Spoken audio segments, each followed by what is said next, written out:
que hoje são os morros Azul e Novo Mundo, no século XIX era uma só pedreira que fazia fronteira com a chácara do Palácio Isabel, atual Palácio Guanabara, sede do governo do estado do Rio de Janeiro. Do corte dessa pedreira para encurtar caminho até a praia de Botafogo, surgiu então o morro que viria a se chamar Azul.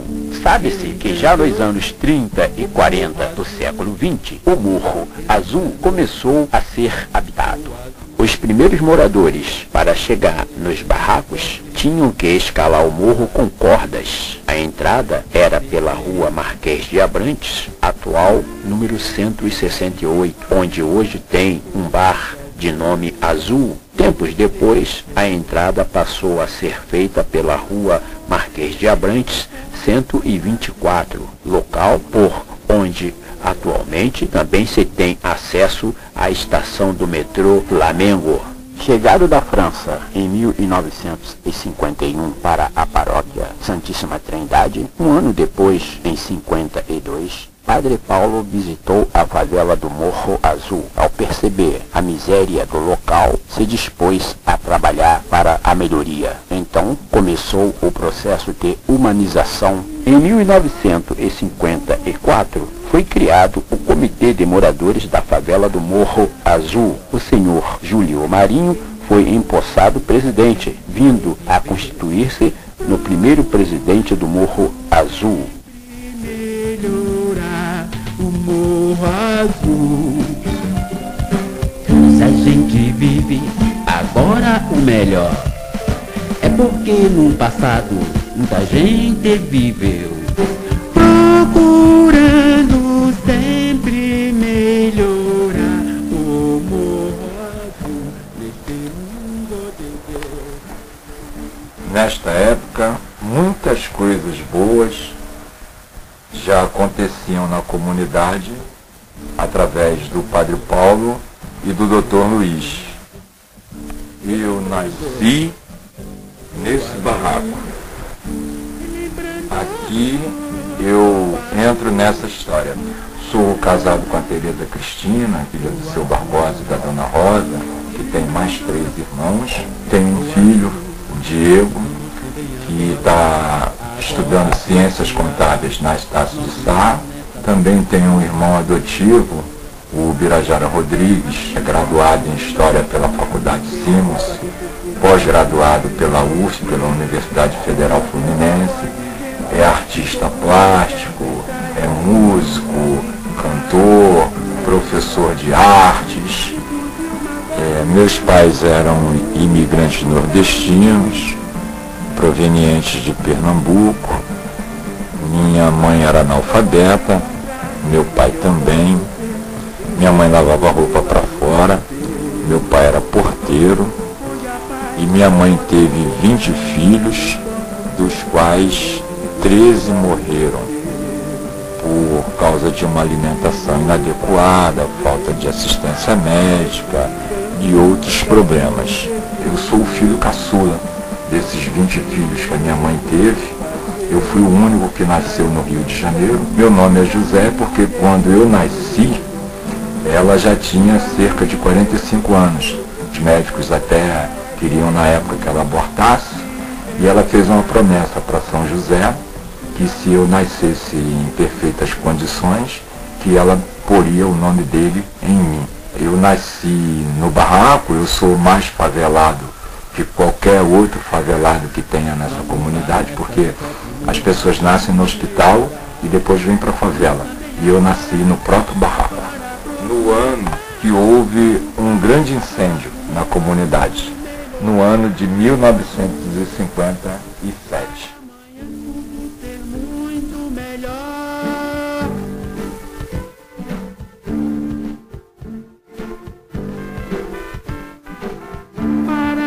Cento e um barracos nossos foram queimados no incêndio de 1957. Para abrigar as pessoas que perderam seus barracos, o prefeito da época, Negrão de Lima, tinha ordenado que a prefeitura fizesse esse trabalho. Como os subordinados do prefeito não cumpriram com a sua determinação, nós construímos o nosso prédio pela Cruzada São Sebastião, sob a liderança do Padre Paulo e Dom Helder Câmara. Nessa época, de 1958, eu era um bebê, tinha 1 ano de idade, mas a liderança do Padre Paulo já era tão grande nesse período que ele tinha o objetivo de que nós tomássemos definitivamente posse do terreno da comunidade. Ele sabia que mais cedo ou mais tarde o governo tentaria remover as favelas e ele não queria que nós saíssemos daqui.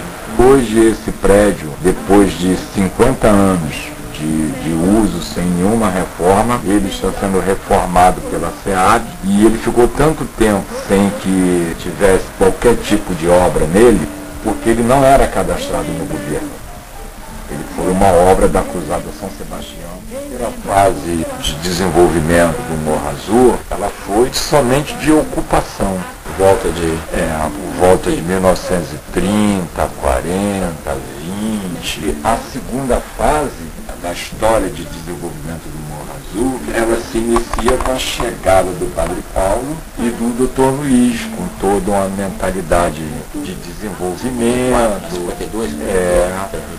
uma ideia sanitarista de findar com as criações de animais, reduzir a mortalidade infantil.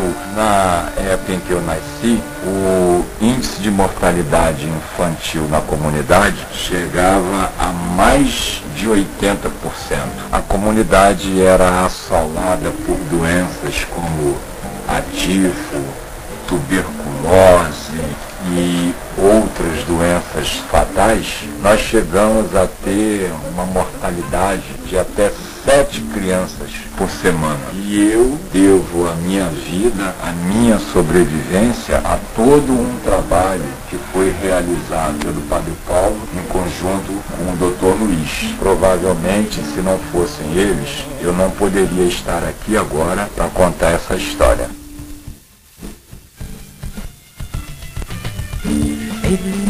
Organizar uma associação de moradores, fixar o povo na terra para que ele pudesse tomar posse definitivamente do terreno da comunidade e não correr o risco de uma remoção futura. E essa segunda fase, ela encerra-se justamente com a construção do prédio. E essa construção encerrou-se no ano de 1961.